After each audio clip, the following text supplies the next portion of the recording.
I want to talk about value today. This is such an important topic. I feel like I just cannot emphasize it enough. And I'm learning how to speak about these things to break them down into really simple, like bite size nuggets. Because I think about my own journey with value because I felt so inherently worthless for so many years. I never felt enough. I never felt good enough, pretty enough, smart enough. Um, yeah, it just like ruled my life because these were things in my deep subconscious mind. And, the subconscious mind, it rules everything. And so pretty recently, within like the past year or two, I I feel like my life has just changed so much in kind of a short period of time for someone who did not feel worthy or enough for like 29 years of my life, basically. So I want to also just like right off the bat instill hope in people who are like, I just don't know how to feel enough. I've been in therapy for potentially decades. I've been working on myself for so long, and I still just don't feel like that deep sense of worthiness and enoughness and like I'm good enough. Like just always that sense of inadequacy and like imposter syndrome, and like you'll never be good enough until you are perfect. And so I guess this drops me into like the first little like mind practice exercise thing is that I want you to imagine who that, and I'm gonna kind of direct this at women because that's who I coach. Who is that perfect person? Like a really great little exercise that I give some of my clients sometimes when this comes up and when I think this is going to be helpful is like either imagining who that perfect, woman is that you're trying to be but never feel like you can be. I mean, going through like all the details. What does her hair look like? What does her makeup look like? Or lack thereof. What does her, kind of all the externals and then all of the internals. What does she feel like? What are her thoughts? Like, how does she show up? What are her personality traits? And just go through all, because this image, it's really surprising sometimes because it's like so deep in us sometimes where it just feels like all of these like random bits of like, oh, I feel jealous here and I wish I could be this person, or like, why am I not like this? And that's what I want. I wish I could be like that. It's like we have all these fragments of what we think perfection is, but then when you put it all together, it gives you like a really clear sense of the person you're trying to be versus the person that you perceive yourself to be, and the differences and even, a lot of the similarities. So I think that's a really good important tool, and in coaching it's just so amazing and so interesting because clarity is so important, becoming really clear not only about like what we want, our goals, like in like a forward thinking sense, but also becoming clear on what is going on in our mind right now that is like keeping us from the things that we want. Like there are clear things happening deep in the mind, clear kind of like boundaries, images, um, even like feelings, just very clear things going on that are just below the surface. And this is what's really cool about coaching is like pulling those things to the surface and looking at them and being like, it's really not so scary. Like now that we bring it up and we're seeing it, like we can interact with it. We can ask this part of you questions. We can like, for example, ask that perfect, person, idea, image that you've created. We can communicate with it. We can see, what's going on. And so yeah, conjuring that image, that that person that you are, who literally does not actually exist. It's just like fragmented in a lot of different people, and pulling everything together. So just kind of taking a moment, whether you journal about it, whether you think about it, whether you like are into graphic design or art and actually like create an image of this person. It's a really cool exercise. Next, and I want to just like slow down for a second. I want to talk about neurotypicality, because we're talking about value here and those deep beliefs in us about not being enough, which is a complex reaction to a lot of different things that have happened and confirmation biases and experiences, and just there's so much in there. So yeah, it's a really complex thing. And what I found, kind of like what I said before, I think, is like this is something I was steeped in for like 29 years, and I feel like I've moved through it pretty quickly in the past year or two. Though it's not like a life sentence, and it doesn't always take a super long time to sift through. It's like there are a couple different like mind shifts. I think of like gears in the mind, and you're just like shifting like one gear, two gears. Yeah, so that's what we're talking about now. So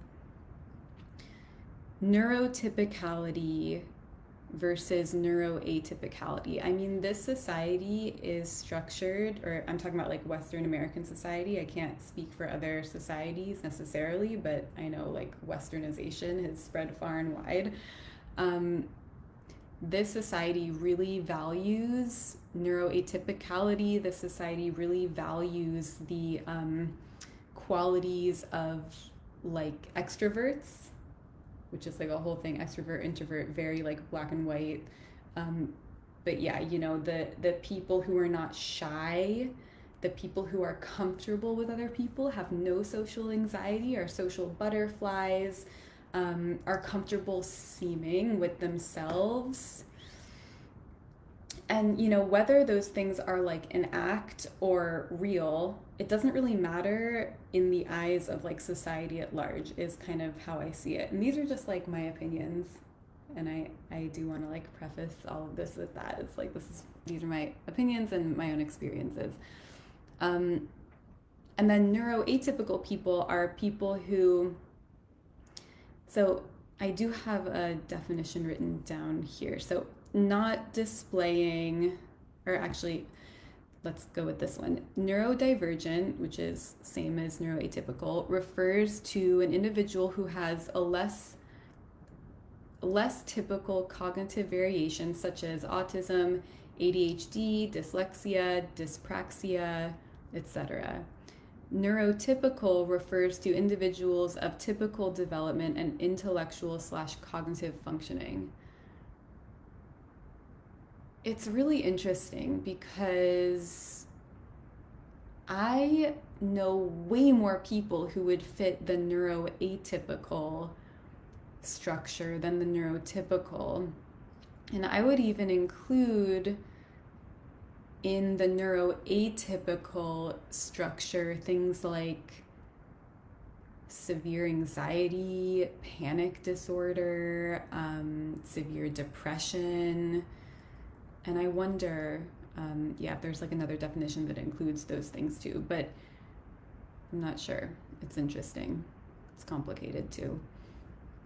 But yeah, basically, here's society telling you to be a certain way, right? Telling you need to be a certain way to get the kind of access, to get the kind of resources, to get the kind of support to thrive. It's like the people who are seen as, or, you know, are neurotypical, seen as neurotypical, are the ones who get rewarded. And the ones, and this is like so distilled, or not distilled, I forget the word for that, but like, this is in very simplistic terms. And then the people who are neuroatypical are, oh my gosh, I mean, there's so much, like shamed for being who they are, bullied potentially, not offered the same support because maybe people like don't really know how to work with them, or like knowledge, and acceptance of people who are different at all from like our perceived norm just don't like get the kind of help, and it's getting way better, but this is a real problem for developing minds, for anyone with a brain who's prone to ADHD, severe anxiety, autism, everything. And the problem is, society makes it seem like you are wrong, not that it is wrong. And this is like a main thing in the coaching that I do with people, and what I feel so passionate about. You were never wrong. I just want to like say that. And that was a huge, important, like little sentence that helped me start to decondition myself from feeling like I was unworthy. Simply just like, you're not wrong, you're not broken. Society is wrong for not accepting, embracing, nurturing, and nourishing the type of brain and the type of person that you are, so that you can succeed in all of the ways that neurotypical people can succeed. So, yeah, there's not even close to enough space for people to have brains that veer from what we deem societally acceptable. And often those brains are highly intelligent, creative, fucking brilliant, capable, world changing, inventive brains, right? Who just need the right environment. So important. And when we talk about environment, we're talking about society at large. We're talking about any kind of space where that person is able to thrive in any way. Environment. This environment can be external, this environment can be internal. So when we talk about neuro-atypicality, I think of internal environments, and how people who are neuroatypical can also be highly sensitive. They can be people who are very impacted by their external environments. Their external environments can really affect their own self-concept, which is only natural, it's only normal. There's nothing wrong with that being the way people develop. That's how it is. But when we think of our internal environment, if in our heads we're thinking, in the background, in our subconscious minds, I'm wrong, I'm not enough, this happened because I'm stupid, I can't ever do anything right, everyone's gonna abandon me because I'm the worst, etc., right? And this brings me to my next point, that brains are fundamentally real assholes. Brains, I love them. I love you, brain. And yet, you are fundamentally an asshole. And it's not, this is getting very like, I don't know, meta or something, but like, brains, like our brain is always trying to keep us safe. So fundamentally, I suppose it's not an asshole in that way, but place our brains in this modern society, take away the need to survive in the sense of like running away from jaguars and shit, and plop us in this world, and our brains are going to confuse trauma responses, stress responses, for things that aren't like actually really harmful in like a bodily way, like something that could actually kill us, right? Like we confuse, the signals get confused where we're like, I'm dying, but we're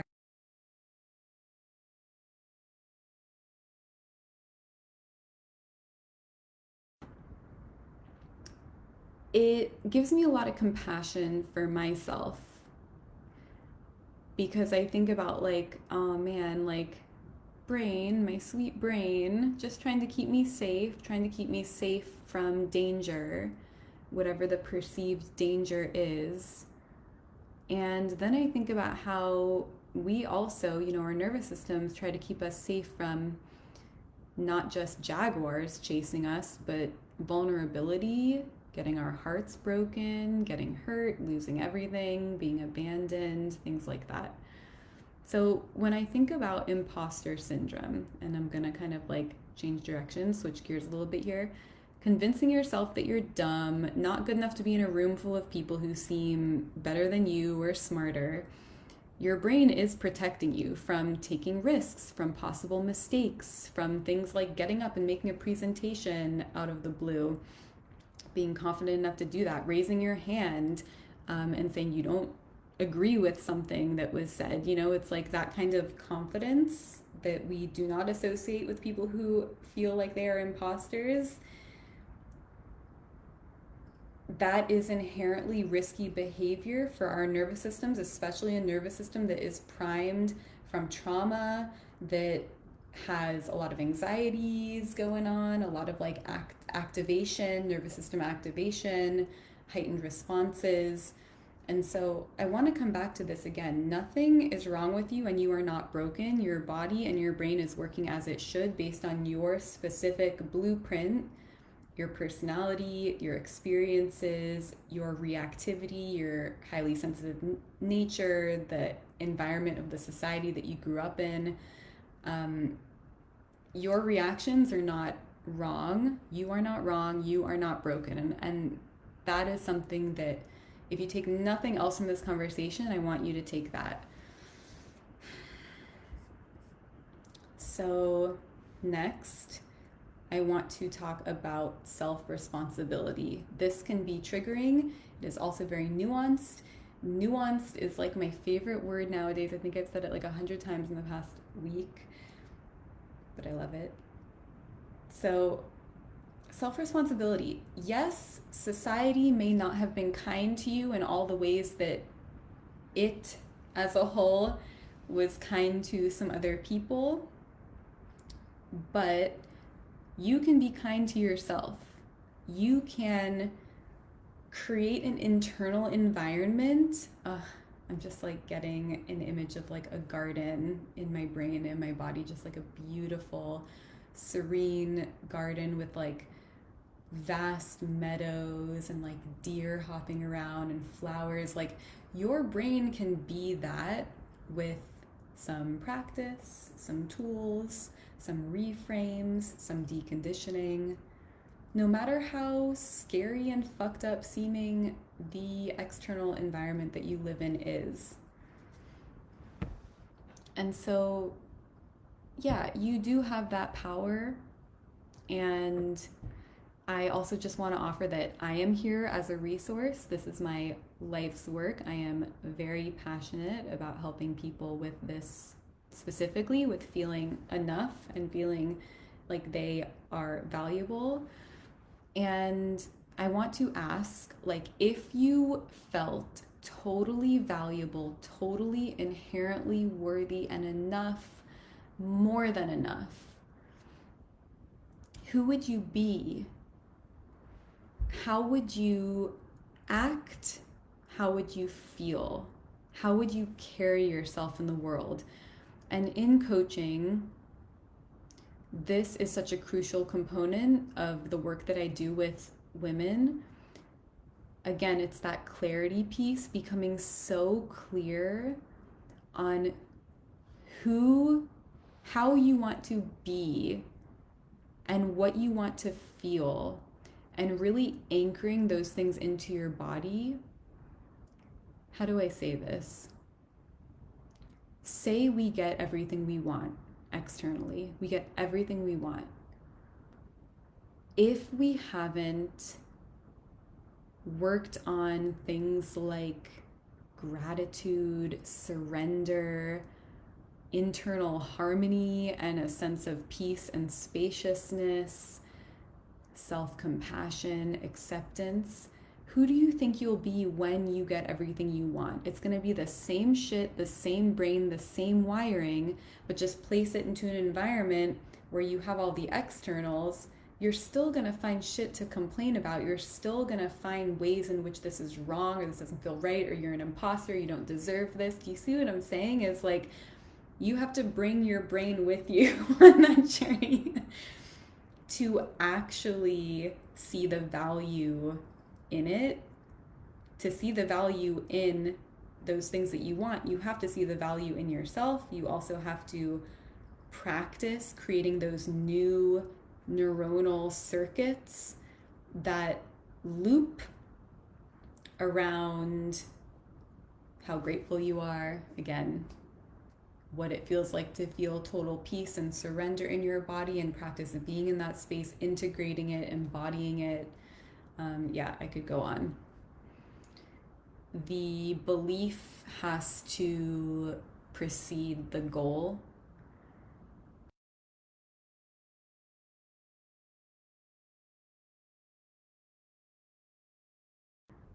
And then if we think about, well, how do I want to feel when I get all those things? What is money going to do for me? What are the best friends in the world surrounding me, all the time going to do for me? What is the best partner in the world going to do for me? How am I going to feel? And we take those feelings, those are your values. Those are the things that are most important to you. Those are the things that you want to feel. And feelings are available to us. And that's a whole other thing. But we can practice feeling the feeling and actually like creating those circuits in our brain. I think of neuroplasticity and how like freaking key that is.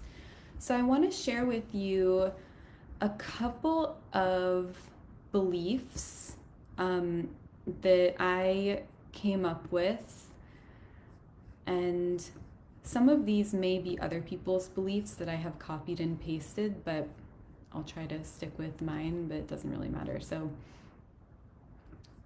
and these are beliefs that I recorded in like a voice memo thing on my phone, and I would just play it. I just play it over and over when I'm driving. And your brain may not be one for affirmation type things, and this is just one tool. Just know, like, again, whatever tools work for your brain are what tools work for your brain. You're not better or worse for if the tool of affirmation works or doesn't for you. It's just a thing. There's so many tools out there. So a couple of affirmations or beliefs that have helped me solidify and embody my own value are: nothing has gone wrong.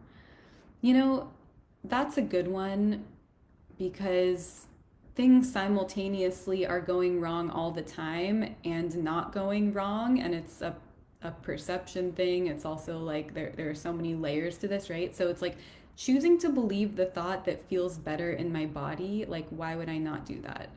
Nothing has gone wrong. Let's see. You aren't broken, or I'm not broken. It's working, whatever it is that I'm like working on at that point. I always know what to say. And I'm a coach, so a lot of these I'm going to skip through them because you may not be a coach. But yeah, things like, here's one: I am valuable. Simple. I create so much value in the world, you know? People are drawn to my energy. I am a clear channel. I love myself. I am true to who I am. I get to show up exactly as I am, and it is enough. That is such a good one. That one has helped me a lot. I'm allowed to make mistakes, and actually mistakes show that I am working towards something and stepping out of my comfort zone and making shit happen. I am allowed to not be perfect. I'm ready to talk to anyone at any time. I am myself in any situation. I am not afraid to take up space. I love people so much. People love me so much. Like, why would I not think those things? It's so much easier because of the brain being an asshole and trying to keep you safe to think, everyone fucking hates me, I'm the worst. Oh God, it's like that social anxiety thing. It's like, what, why are we thinking that, you know? In reality, there's neutrality. There are some people who maybe hate you, some people who maybe love you, but more likely people who feel pretty neutral towards you, or kind of like you, or like you, you know? So it's like, people like me, people love me, it's all good. Let's see what else. I can figure this out. I can do that too. Um, it doesn't take time. Things can happen quickly. That's like for, yeah, any kind of shift.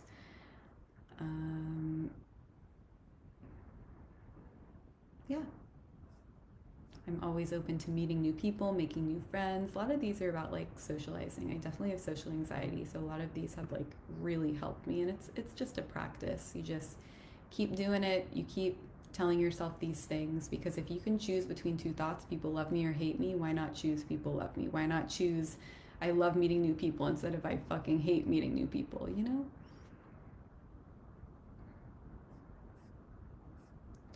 And then I think about, as a coach, and you can do this with obviously whatever profession you are in, whatever your life's work is, whatever the work you do is, whatever you're passionate about. I wrote down, these are a bunch of things from my coach, Stacey Bayman. And it's like, how am I valuable as a coach? Or, you know, how am I valuable as a mathematician, an artist, a caregiver, a nurse, a healer, whatever? How am I valuable in this profession that I'm in? This is so important for you to show up in your work, whatever that may be. And because I do coach healers, caregivers, artists, women like that, for you to show up in your work and know not only your value of you as a person, but the value of your work and what you're putting out into the world. Like, you will show up, you will fucking show up if you know the value of your work. Like, that is just true, because your mission will be bigger than your anxiety, than your fear, than your asshole brain telling you just sit down and shut up.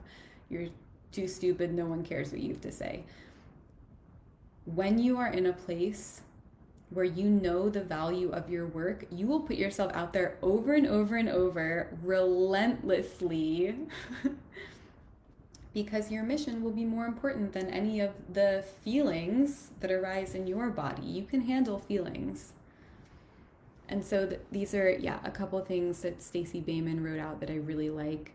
Hiring a coach is the cheapest, fastest way to get results. The most expensive way to learn is through experience. Working with a coach eliminates years of unnecessary trial and error.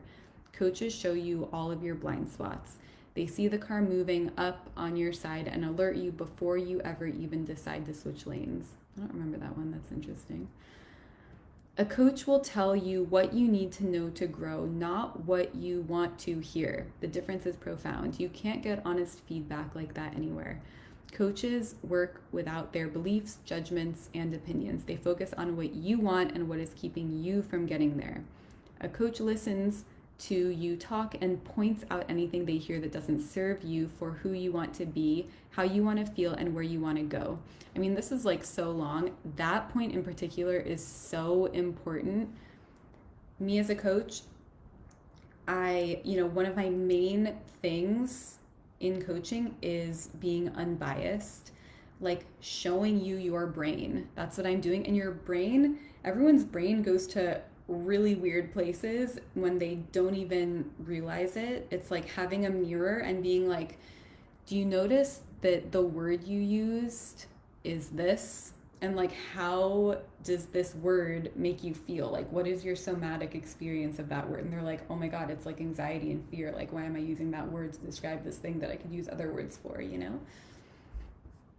So yeah, I'm going to end this here. I hope this was really helpful. It's a long conversation, and yeah, there's a lot in here. So I really hope you got value out of this, that you can start to let this sink in and integrate and start to decondition some of these things that have gotten really deep into your body, into your heart, into your mind, about your inherent value as a person, and use some of these tools to help reconstruct this image of yourself that comes from a place of such love and compassion to get you to where you want to be and how you want to feel. Okay, bye everyone.